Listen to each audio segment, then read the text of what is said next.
दोस्तों, हम सभी शहरी जीवन के गुलाम हैं। हमारा जीवन खुशियों और आराम से भर जाता है, जो शहर की सभी सुविधाओं, रंगों और वैभव के इर्द गिर्द केंद्रित होता है। और इस तरह हम शहर के इर्द गिर्द अपना जीवन जीते हैं। लेकिन साथियों, ये बात तो सच है कि एक शहर में सारी आधुनिक सुविधाएं होती हैं, सारी आधुनिक व्यवस्थाएं होती हैं और जीवन के सारे आराम होते हैं। लेकिन साथ ही हमें ये भी ध्यान रखना चाहिए कि शहर में स्वस्थ जीवन जीने के लिए हमें कई नियमों और विनियमों का भी पालन करना होगा। इसलिए हम सभी शहर के सभी नियमों और कानूनों का पालन करते हैं, और अगर हम में से कोई नियम तोड़ता है तो उसे शहर के नियमों के अनुसार दंड का सामना करना पड़ता है। लेकिन दोस्तों, कल्पना कीजिए, अगर आपको एक ऐसे शहर में छोड़ दिया जाए जहां कोई नियम कायदे ना हो, जहां हर कोई अपनी जिंदगी अपने तरीके से जीने का आदी हो, जहां आप सभी के सामने सारे आपराधिक काम कर सके, जहां हर कोई वेश्यावृत्ति और जुआ जैसे बेहद घिनौने कामों का बड़े आराम से आनंद उठाता हो, तो कैसा होगा? क्या आपको लगता है कि ये वास्तव में संभव है? तो आज के वीडियो में हम आपको अमेरिका के अंतिम स्वतंत्र शहर स्लैब सिटी ले चलेंगे। लेकिन उसके लिए आपका आज का ये वीडियो अंत तक जरूर देखना होगा। मगर इसके पहले जिन दोस्तों ने अभी तक हमारे चैनल को सब्सक्राइब नहीं किया है, वहां सब्सक्राइब बटन को प्रेस करके हमारे चैनल को सब्सक्राइब कर लें। उसके बगल में मौजूद घंटी आइकॉन को भी जरूर दबाना। तो चलिए शुरू करते हैं।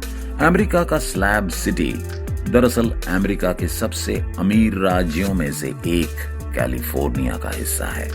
लेकिन ये शहर इतना अजीब है कि यहाँ कोई नियम नहीं है। यहाँ के लोग हमेशा अस्त व्यस्त जीवन जीने के शौकीन हैं। यहाँ दुनिया भर में होने वाली सभी तरह की अवैध गतिविधियां सबके सामने होती हैं। इस शहर में कोई नियम या कानूनी व्यवस्था नहीं है और दुनिया के कुछ सबसे स्वतंत्र विचारों वाले लोग यहाँ रहते हैं, जो किसी भी नियम से बंधे रहना नहीं चाहते। आज के वीडियो में हम इसी स्लैब सिटी पर चर्चा करेंगे। लेकिन उससे पहले हम इस स्लैब शहर के इतिहास के बारे में थोड़ा जानने की कोशिश करेंगे। दूसरा विश्व युद्ध में भाग लेने से पहले यूएस मरीन कोर ने एक प्रशिक्षण मैदान बनाने की योजना बनाई थी, जिसमें क्षेत्रीय प्रशिक्षण और विमान रोधी तोपखाने के प्रशिक्षण के लिए उत्कृष्ट सुविधाएं होंगी। और उस समय ये स्लैब सिटी लगभग 631 एकड़ क्षेत्र में बनी हुई थी। उस समय marine corps brigadier Robert Henry Dunlop के नाम पर इस जगह का नाम रॉबर्ट हेनरी डनलप रखा गया। फिर 1942 से इस जगह पर सेना प्रशिक्षण पूरे जोरों पर शुरू हुआ। लेकिन धीरे धीरे इस जगह की लोकप्रियता कम होने लगी और 1956 तक इस जगह पर कोई सैन्य प्रशिक्षण अभियान नहीं चलाया गया। फिर यहाँ से सेना और सैन्य कर्मियों ने धीरे धीरे भूमि को साफ करना शुरू कर दिया, जिससे पूरे शहर में केवल बड़े बड़े कंक्रीट के स्लैब ही पड़े रह गए। फिर वियतनाम युद्ध के दौरान अमेरिका में कई स्वतंत्र विचारधारा वाले लोग, जो अब किसी भी अमेरिकी शहर में नहीं रहते थे, इस स्लैब शहर की ओर बढ़ने लगे और उन्होंने यहाँ आकर इस स्लैब शहर की स्थापना की, जहाँ कोई नियम या कानून लागू नहीं होते। तो आइए इस शहर को थोड़ा और बेहतर तरीके से जानने का प्रयास करें। कैलिफोर्निया अमेरिका के सबसे अमीर राज्य में से एक है, लेकिन इसी राज्य में एक ऐसा शहर भी है जहाँ गरीबी की छाप साफ नजर आती है। नियमों का पालन करने में कोई दिलचस्पी नहीं है। ये क्षेत्र, जिसका उपयोग दूसरा विश्व युद्ध के दौरान किया गया था, अब उपयोग के लिए उपयुक्त नहीं है। लेकिन अमेरिका के बेघर लोग अभी भी कैलिफोर्निया के स्लैब सिटी में रह रहे हैं। ये छोटा सा शहर, जो एक पुराने सैन्य अड्डे पर विकसित हुआ था, 2000 से अधिक लोगों का घर है, जिनमें से अधिकांश मोबाइल घरों या ट्रेलर घरों में रहते हैं। दूर से देखने पर स्लैब सिटी कुछ खास नहीं लगती। कुछ पुरानी इमारतों, पुराने ट्रकों की कतारों या जीर्ण शीर्ण टेंटों के साथ ये किसी पुराने शहर के खंडहर जैसा लग सकता है। हालांकि स्लैब सिटी में आधुनिक शहर की सुविधाएं नहीं है, लेकिन इसमें मनोरंजन की सुविधाएं हैं। यहाँ कैफे और रेस्टोरेंट, क्लब, लाइब्रेरी और एक गोल्फ कोर्स भी है।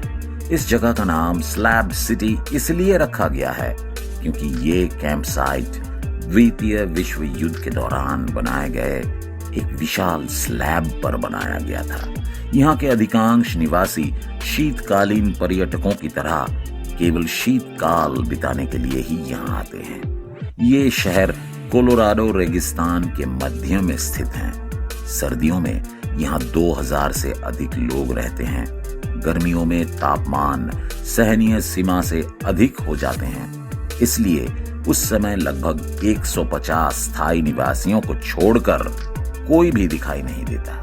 कहीं और जाने के लिए कोई जगह ना होने के कारण वे 150 लोग किसी तरह यहीं रहने को मजबूर हैं। आश्चर्य की बात यह है कि संयुक्त राज्य अमेरिका का हिस्सा होने के बावजूद स्लैब सिटी को कानूनों से कोई समस्या नहीं है। निवासियों को अपनी कार अवैध रूप से पार्क करने पर कोई शुल्क भी नहीं देना पड़ता। क्योंकि ये शहर का हिस्सा नहीं है, इसलिए यहाँ पानी या बिजली का कनेक्शन नहीं है। यहाँ कोई कर या टैक्सेस नहीं देना पड़ता। बिजली की कमी को दूर करने के लिए निवासी सौर ऊर्जा का उपयोग कर रहे हैं और दैनिक आवश्यकताओं की पूर्ति के लिए पास के शहर में जाना पड़ता है।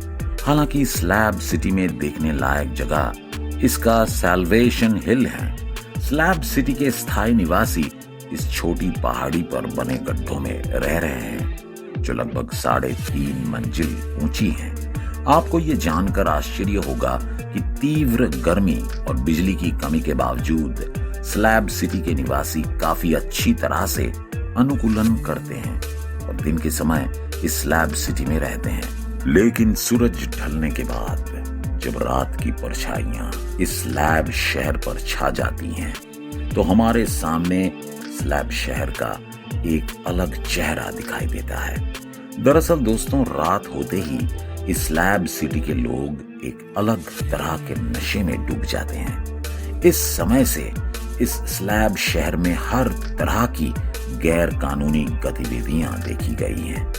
आपको ये जानकर आश्चर्य होगा कि स्लैब सिटी में जुआ या अपराध नहीं माना जाता है, बल्कि यहाँ महिलाएं और पुरुष दिन के ज्यादातर समय अर्धनग्न रहना पसंद करते हैं। यहाँ की महिलाओं की मुख्य जीविका है वे इंटरनेट पर अपना शरीर बेचने में संकोच नहीं करते। इसके अलावा इस झुग्गी झोपड़ी शहर के लोग खुलेआम कई प्रकार के नशे में लिप्त रहते हैं। इतना ही नहीं, आपको ये जानकर आश्चर्य होगा कि विश्व प्रसिद्ध पॉर्न स्टार्स इस स्लैब सिटी में विशेष रुचि रखती हैं। दुनिया का सबसे बड़ा porn award show AVN award भी इसी शहर में आयोजित किया जाता है। इस दौरान दुनिया की बड़ी पॉर्न स्टार्स भी इस स्लैब सिटी में आते हैं। स्लैब सिटी के निवासी जवान लड़की को किसी भी प्रकार की यौन गतिविधि से दूर रहने की सलाह तो देते हैं, लेकिन यहाँ किसी के लिए भी उस सलाह का पालन करना संभव नहीं है। बल्कि आपको ये जानकर आश्चर्य होगा कि इस झुग्गी झोपड़ी वाले शहर में लड़कियां 12 या 13 साल की उम्र से ही अपनी कामुकता का इस्तेमाल करना शुरू कर देती हैं। इस स्लैब शहर में नई सेक्स डॉल्स और सेक्स टॉयज की एक विस्तृत विविधता बहुत आसानी से मिल सकती है। संक्षेप में, स्लैब शहर के निवासी कई प्रकार के व्यसनों, सेक्स या किसी भी नियम या विनियमन की परवाह किए बिना एक जंगली जीवन जीते हैं। तो दोस्तों, आज के वीडियो के लिए बस इतना ही। कृपया हमारे कमेंट बॉक्स में कमेंट करके हमें बताएं कि आपको आज का वीडियो कैसा लगा, और अगर आपको हमारा वीडियो पसंद आया हो तो कृपया इसे लाइक करें और अपने दोस्तों के साथ शेयर करें। हम आपसे हमारे अगले वीडियो के साथ फिर मिलेंगे। धन्यवाद।